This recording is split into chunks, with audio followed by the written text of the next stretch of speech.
नमस्कार साथियों, मैं बिजलेश चतुर्वेदी बिजलेश के लोकगीत चैनल में आपका बहुत बहुत स्वागत करती हूँ। आज मैं शिवरात्रि की कथा लेकर आई हूँ। ये शिवरात्रि फाल्गुन मास कृष्ण पक्ष की त्रयोदशी को आती है। इसमें पूरे शिव परिवार की पूजा करनी चाहिए। कलश को जल से भरकर रोली मोली चावल, पान सुपारी, लौंग, इलायची, चंदन, धूप, घी, शहद, कमलगट्टा, धतूरा, बेल पत्र आदि का प्रसाद शिव को अर्पित करके पूजा करनी चाहिए। रात को जागरण करके 4 बार शिव आरती का विधान जरूरी है।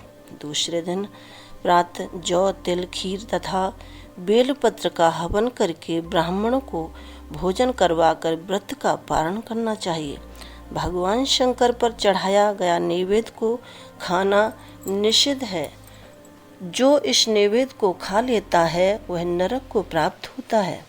इस कष्ट के निवारण के लिए शिव की मूर्ति के पास शालिग्राम भगवान की मूर्ति रखते हैं। यदि शिव की प्रतिमा के पास शालिग्राम की मूर्ति होगी तो नैवेद्य खाने पर कोई दोष नहीं लगता है। कथा इस प्रकार है। एक गांव में एक शिकारी रहता था। वह शिकार करके अपने परिवार का पालन करता था। एक बार उस पर साहूकार का ऋण हो गया था। ऋण न चुकाने पर सेठ ने उसे शिव मंदिर में बंदी बना लिया था। उस दिन शिवरात्रि थी। वह शिव संबंधी बातें ध्यानपूर्वक देखता एवं सुनता रहा। संध्या होने पर सेठ ने उसे अपने पास बुलाया। शिकारी ने अगले दिन ऋण चुकाने का वायदा कर सेठ की कैद से छूट गया।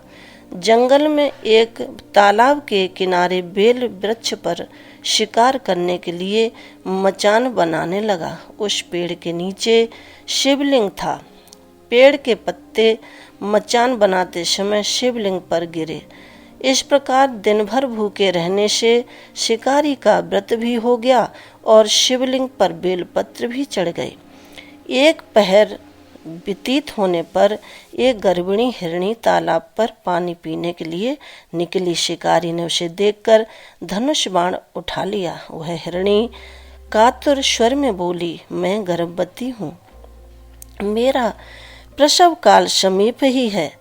मैं बच्चे को जन्म देकर शीघ्र ही तुम्हारे सामने उपस्थित हो जाऊंगी। शिकारी ने उसे छोड़ दिया। कुछ देर बाद एक दूसरी हिरणी उधर से निकली। शिकारी ने फिर धनुष बाण चढ़ाया। हिरणी ने निवेदन किया, हे बाघ महोदय, मैं थोड़ी देर पहले ऋतु से निवृत्त हुई हूँ। अपने पति से मिलने के बाद मैं शीघ्र ही तुम्हारे सन्मुख उपस्थित हो जाऊंगी। शिकारी ने उसे भी छोड़ दिया। रात्रि के अंतिम पहर में एक मृगी अपने बच्चों के साथ उधर से निकली। शिकारी ने शिकार हेतु धनुष पर बाण चढ़ाया। वह तीर छोड़ने ही वाला था कि वह मृगी बोली, मैं इन बच्चों को इनके पिता के पास छोड़ आऊं, तब मुझे मार डालना। मैं आपके बच्चों के नाम पर दया की भीख मांगती हूँ। और शिकारी को इस पर भी दया आ गई और उसे भी छोड़ दिया। सुबह होने वाली ही थी तो एक तंदुरुस्त हिरन आता दिखाई दिया। शिकारी उसका शिकार करने के लिए उदित हुआ। हिरन बोला, बाघ महोदय, यदि तुमने इससे पहले 3 मृगियों तथा उनके बच्चों को मार दिया हो तो मुझे भी मार दीजिए, ताकि मुझे उनका वियोग न सहना पड़े। मैं उन तीनों का पति हूँ। यदि तुमने उन्हें जीवन दान दिया हो तो मुझ पर भी कुछ समय के लिए कृपा करें। मैं मिलकर आपके पास तुरंत हाजिर हूँगा। मैं आत्मसमर्पण कर दूंगा।